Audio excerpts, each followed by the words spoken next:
Social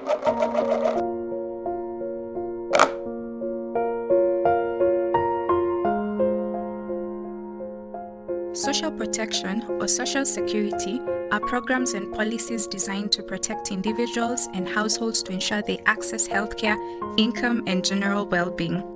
They protect the poor, marginalized, and vulnerable from life risks and shocks like old age, unemployment, sickness, invalidity, work injury, maternity, or loss of a breadwinner.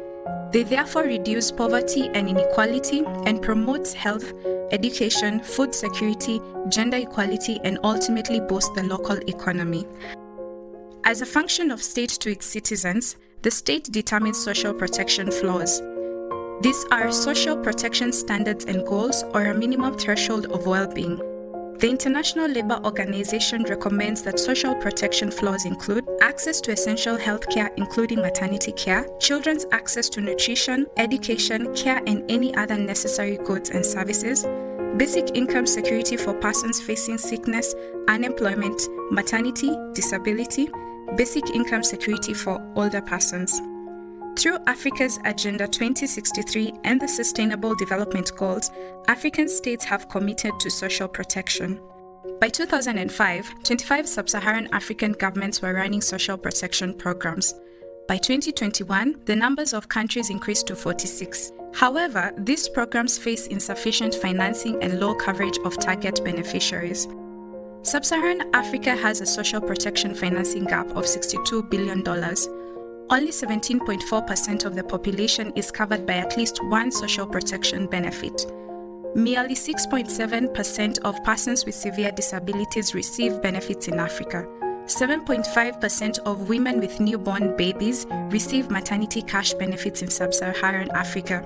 Measures to deal with the COVID-19 pandemic increased poverty levels in the continent.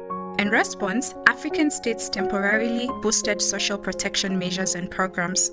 These efforts have been cut back as the pandemic decreases, implying that the social protection has not been developed into elements of social protection flows.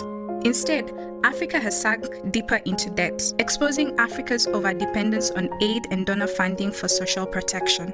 So how can Africa finance and increase the coverage of social protection? A strong solution is curbing of illicit financial flows.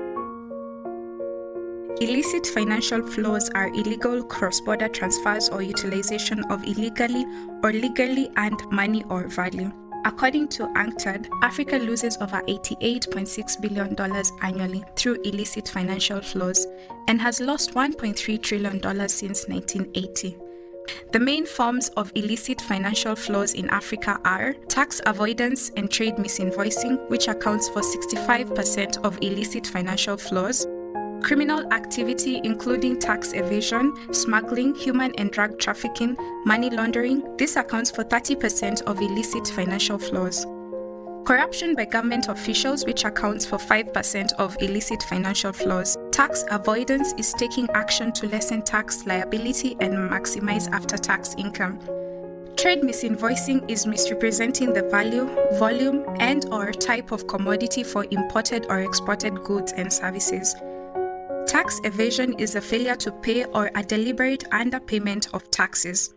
Studies project that almost 50% of illicit financial flows from Africa arise from trade mispricing or trade misinvoicing. Over half of the trade-related illicit financial flows are from the extractive sector alone. Therefore, curbing the illicit financial flows would avail the needed financing for Africa's development and social protection. In summary, African governments should effectively curb illicit financial flows and use the resources to deliver on social protection. More specifically, maintain and expand the social protection measures put in place during the COVID-19 pandemic. Create more social protection flows to ensure wider coverage of poor households and vulnerable groups by social assistance programs. Increase the funding allocated to the social protection sector and at a bare minimum, avoid cutting funds for existing social assistance programs.